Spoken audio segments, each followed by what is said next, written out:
Hello, fellow internet deviants. It's me, Drew Bop, and welcome back to Swooning Over Stands. I have to be so honest with everybody, I've been stressing about this game. Did y'all know there are perfect routes? I didn't know that. I didn't know you could get a perfect romance, and now I'm stressed. It's fine. It's fine. We went on a date with Ford last episode, and I think it went really well. So hopefully that continues today.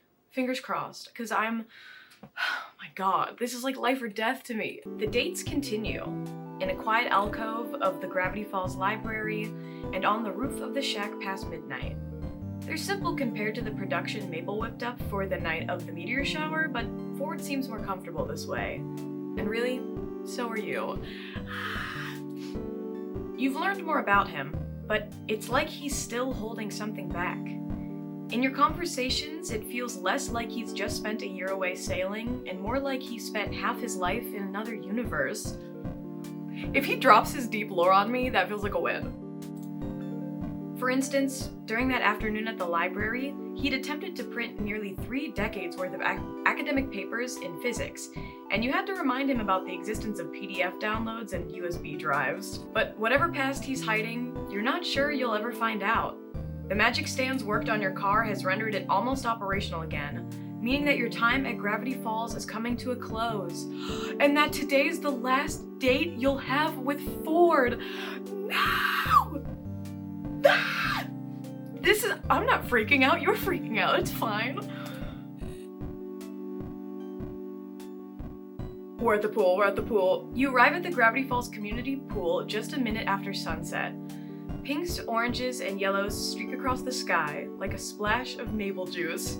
Y'all, literally, I wish you could, I wish I could, project my feelings to you, because I'm freaking out.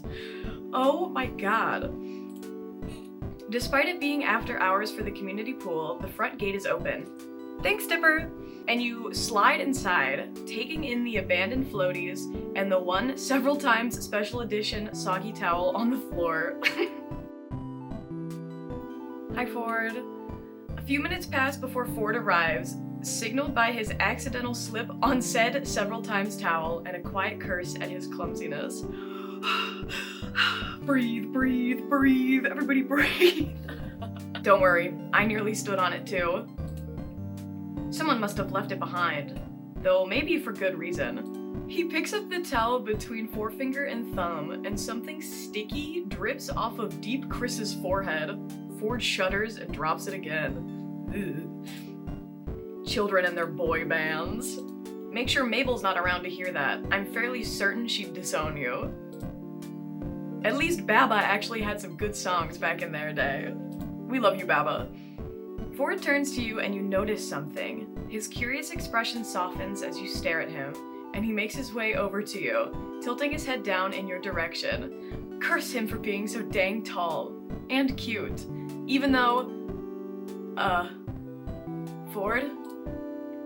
Yes?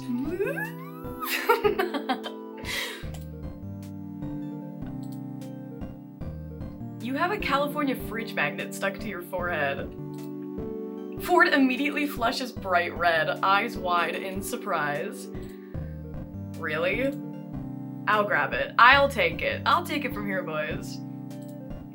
You pull the magnet off his forehead, examine it for a moment, and then lightly tap his nose with it. He flushes a somehow deeper pink, grinning bashfully at you. He is so baby girl. I love him. Ford sits on the edge of the pool and dangles his feet in, having not worn a swimsuit. He's wearing full pants and a turtleneck at the pool. You have one on under your clothing, but you're kind of nervous to get undressed. Girl, what is this? May I, do that thing? What? Hello? I don't want to just strip in front of him. That feels kind of crazy. I'm gonna ask him if he's comfortable if I get in the pool. I don't want to just get naked in front of him. That feels very bold. May I do that thing? You ask permission and awkwardly gesture towards your clothing. Ford stammers and stutters his way through a yes, you can get undressed and whatnot, and he promptly turns around to give you privacy. You notice though that he peeks. Just once. You don't comment on it, but you blush regardless. Okay, that feels like a good You sit with Ford on the edge of the pool, swinging your legs back and forth in the water. The two of you sit in silence for a moment. Do you go swimming a lot? Me? No. I used to swim a lot as a child, since we lived close to the ocean, but now, not really. Jersey boys, the Jersey boys. Why not? Never had the time, I suppose. I was always so busy with my work that I never realized we even had a community pool until Mabel told me about it.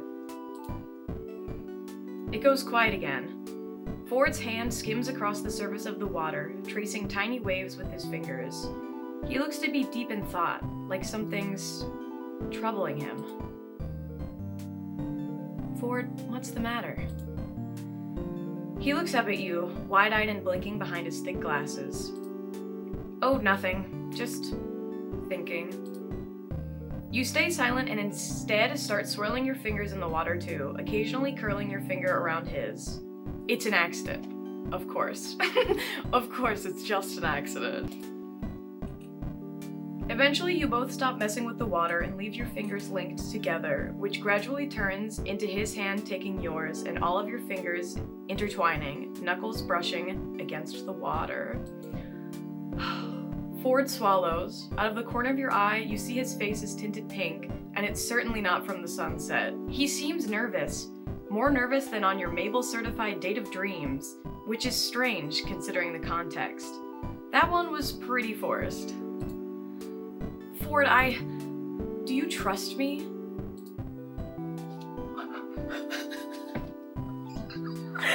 Oh, I'm being so normal about this. The question comes in one breath, out of nowhere. His grip on your hand tightens. What do you say? Obviously I fucking trust him. Yes, of course. He rubs the back of his neck with his free hand, a small, reflexive gesture, 6 fingers dipping beneath the high collar of his sweater.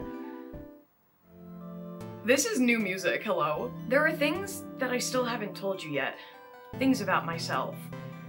Things I'm not sure you'd like. Of course, there's the Great Uncle Ford side of things, what with Dipper and Mabel, but, you don't really know what happened to me while I was studying here 30 years ago. Am I gonna get his deep lore? Am I gonna get his deep lore? Tell me about it? Okay, what happened? When you're ready, you can tell me.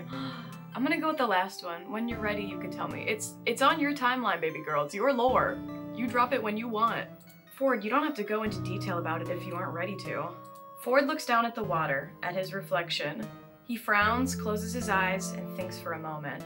You've proven yourself to be a good companion, to put it lightly. Of course, the whole dating thing. He blushes. Ford coughs when you start giggling. Well, what I mean is, there's nothing about you that could do me significant harm. That's good. Just wait until I peel off my human skin and become a lizard person. Within the set of species residing on this earth, there exists a race of lizard people, and surely they walk among us, Bob. That subject is no joking matter. Man. You stare at him, an eyebrow raised. Oh my god. Both of you burst out laughing, the sound echoing around the empty pool, and from the corner of your eye, you notice Ford scooting closer to you. Bob, you hadn't heard of Gravity Falls until you crashed into the shack because of my magnet gun, correct? I read about the shack being a tourist trap in Oregon, but that's just about it. Gravity Falls wasn't even on my map. Why do you ask? That's to be expected. Most people don't know about Gravity Falls until they see it for themselves, or do elaborate research on it. Remember when we went hunting for the Mothman? How I warned you about the other creatures that can be found in the woods and around town? I'll never forget our grand adventure. Yes, our adventure.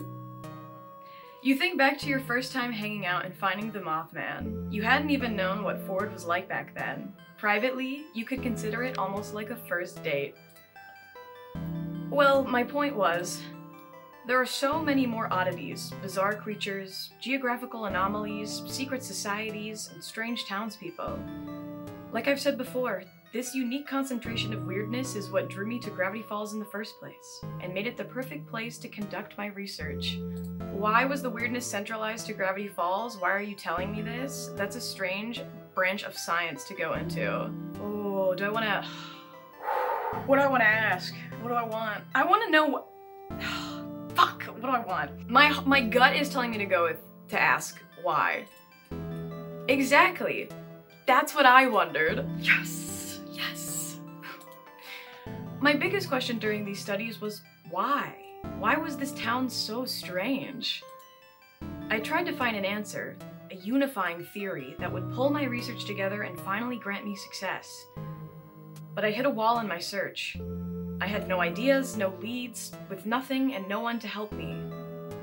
Until I found a being by the name of Bill Cipher. I don't want to hear about that fuck-ass triangle. He came to me in my dreams, claiming he was a godly muse, a friend, someone who could do a lot with a little help. And I believed him. Ford continues with a certain bitterness you've certainly never heard in his tone before. I put my unconditional trust in him. I asked for his wisdom, for his guidance, put him on a godly pedestal and worshipped him, even going so far as to litter my house with his image, the triangles. Not the triangle. Did you have like posters and stuff? Did you build the door? What happened to it? I'd like to think that certain other people, I don't want to say the last one, that sounds terrible. Did you build the door? What happened to it? Well, when I consulted Bill about my unifying theory, he told me that my answer lay in another dimension and that he could help me build a portal to it. I'm getting his lore, chat! Obviously, I built it without hesitation, without thought. And instead of being a doorway to a weirdness dimension, as I'd been led to believe, it turned out to lead to the nightmare realm. Bill's realm. He had tricked me. All he wanted was to cross into our dimension and model it all into his chaotic image. I shut the portal down before his plans could be realized, but it was too late. My mind was in shambles from Bill's influence. I should have ended it.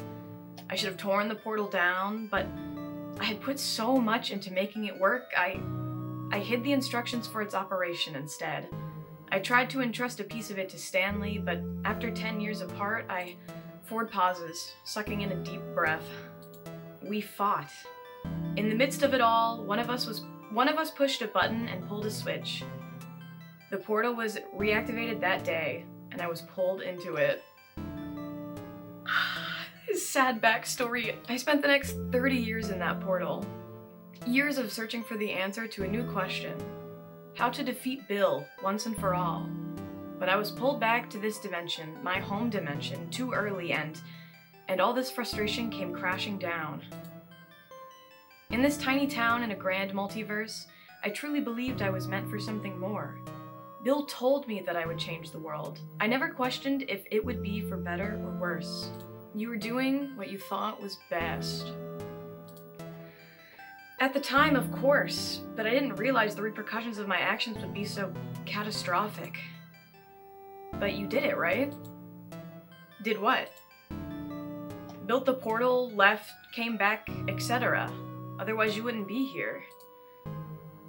I did, yes, but I didn't do it alone. I was pulled back through the portal by Stanley himself, and Dipper and Mabel, of course. However, because the portal had been reactivated, Bill could enter our world at any time. I destroyed the portal device once and for all, but what was left was an interdimensional rift in space-time, left over from the portal's last operation. It had the potential to let Bill through to our dimension. I contained it, but the rift shattered. Bill entered the physical realm and wreaked havoc on Gravity Falls in an event called Weirdmageddon. What did you do? Me? I was captured, turned into a sideshow at the devil's right hand, while my family was left to deal with the remains of my grave mistake. It was the apocalypse. Weirdness exploding from every corner. Anomalies even I couldn't explain. Everywhere. It was all Bill's doing. But he breathes out, frustrated with himself. It was still my fault. As much as I want to go back on myself and say it wasn't, I still caused the whole thing. I brought Bill here. I helped him with his plan. Fuck! They're so... I'm gonna go with the bottom one. Don't let this define you. Ooh, or...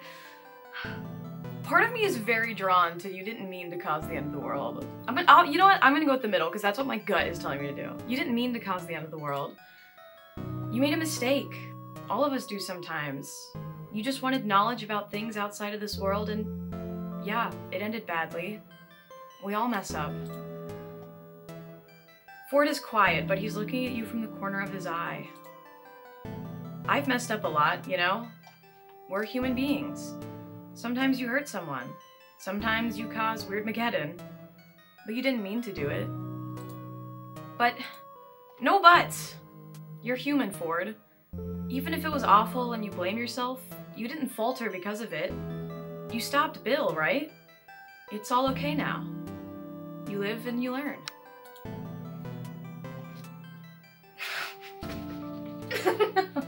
Ford nods, squeezing your hand. It was awful and bad, and yeah, you messed up. But it doesn't define you. You're incredibly intelligent and fun to hang out with, and sure, sometimes I don't understand half the sciencey stuff that comes out of your mouth, but that's all part of you. And that makes me like you all the same. I'm kind of suave with it, though. Ford finally turns to look at you, and he winds an arm around your shoulders. You scoot closer and complete the hug, draping your arm across his middle and hugging him tight. Thank you for listening to me ramble.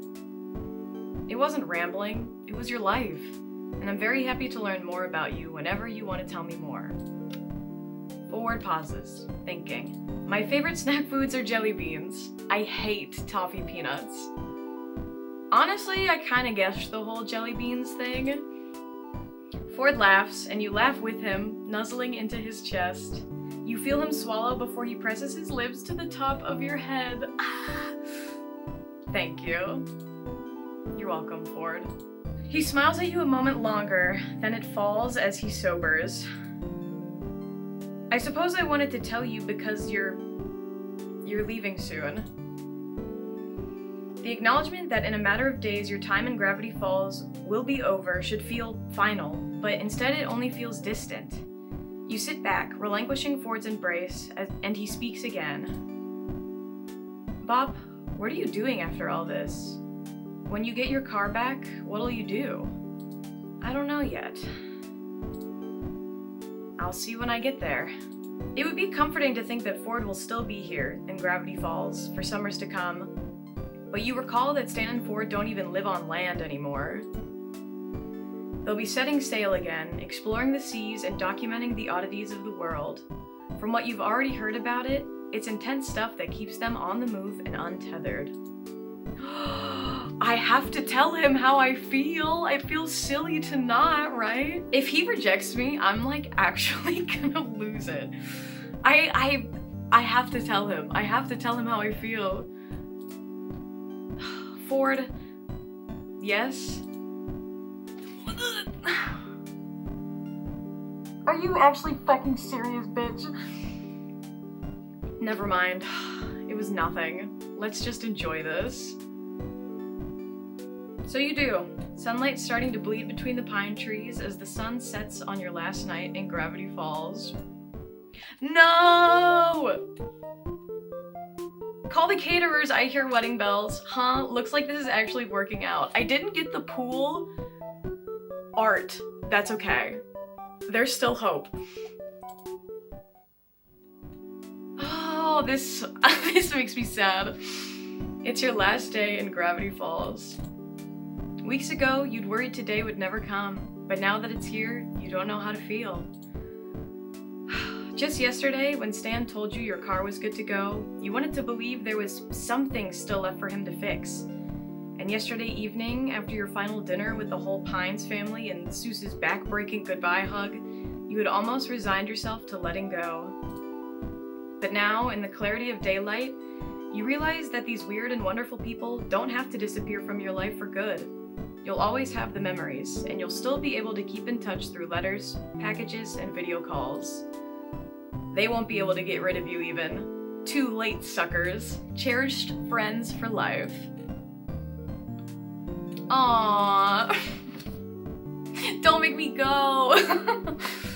When you make your way out of the shack, you're met by the Pines and Waddles, all gathered beside a large tarp covering what you guess is your car. They're talking amongst themselves until they spot you. There she is. Thought you were gonna miss the big reveal.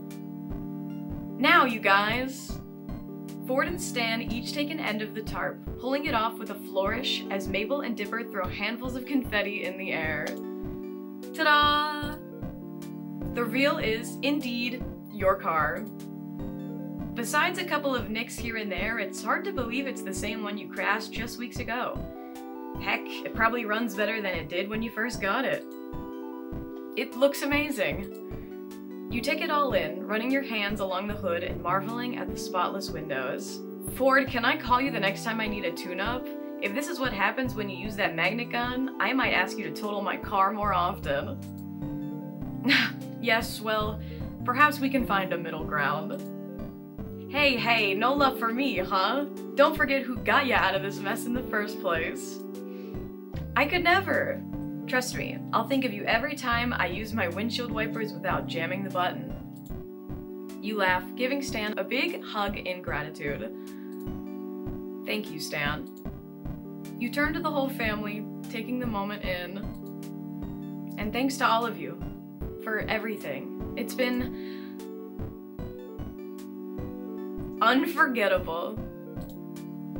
Familiar keys back in hand, you unlock your car and load your belongings into the trunk. Mabel comes up and hands you a package wrapped entirely in ribbons and bows, winking. Just something to remember us by.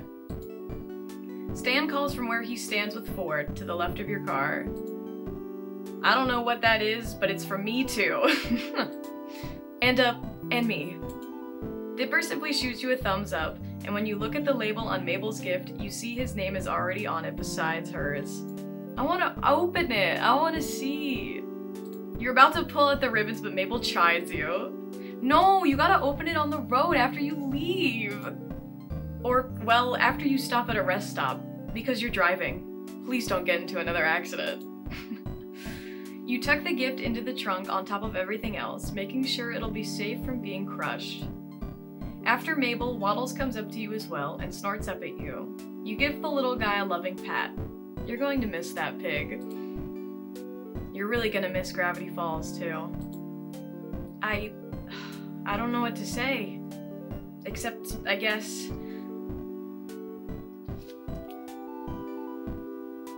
You're about to say goodbye when Ford interrupts you. Are you serious? Bob, wait. I'm gonna freak out. Oh boy. Come on, kids, back in the house. Nothing to see here. Oh my god.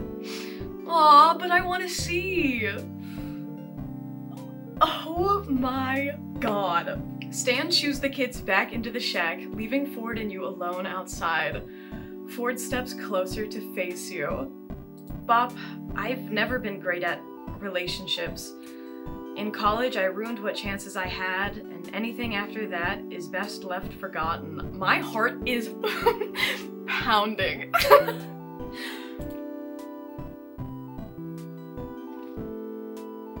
We did it! I can't believe we did it.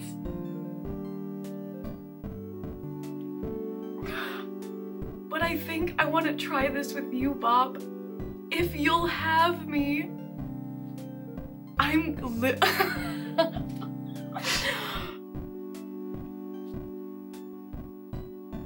did it. I saved the town. Could you imagine? I was like, No, sorry. I want this too, Ford. I think this'll work. And I want to keep in touch, Ford. I wanted to ask for your number ages ago, but the shack's landline isn't exactly private, and I don't think you own a cell phone. No, Stanley's the one who bothers with cellular phones for the kids' sake. But I connected my watch to the interweb, as they say, and you can send me electronic mail? Or... Ford hands you a folded piece of paper with parts of his cursive peeking from its folds. You almost start to unfold it before Ford places his hands over yours. You can send me a letter. This one's just to start us off. So I'm not gonna stay, but we'll do long distance. It's fine, I'll take what I can get. You look up at him and feel the desire to...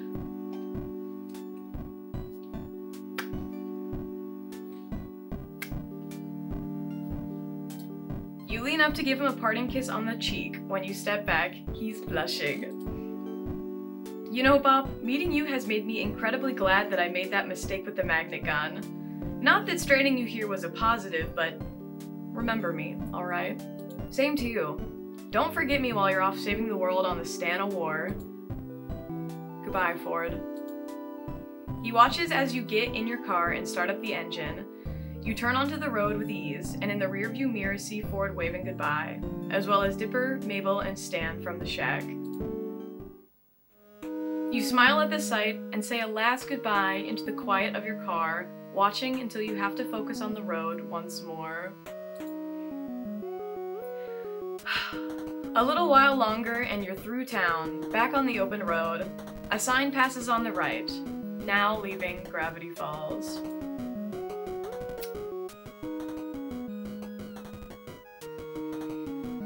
It's not until you're at the next rest stop that you think to open Mabel's gift.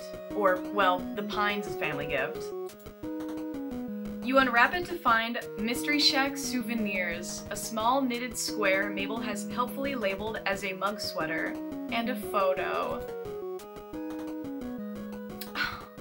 So cute! Wow!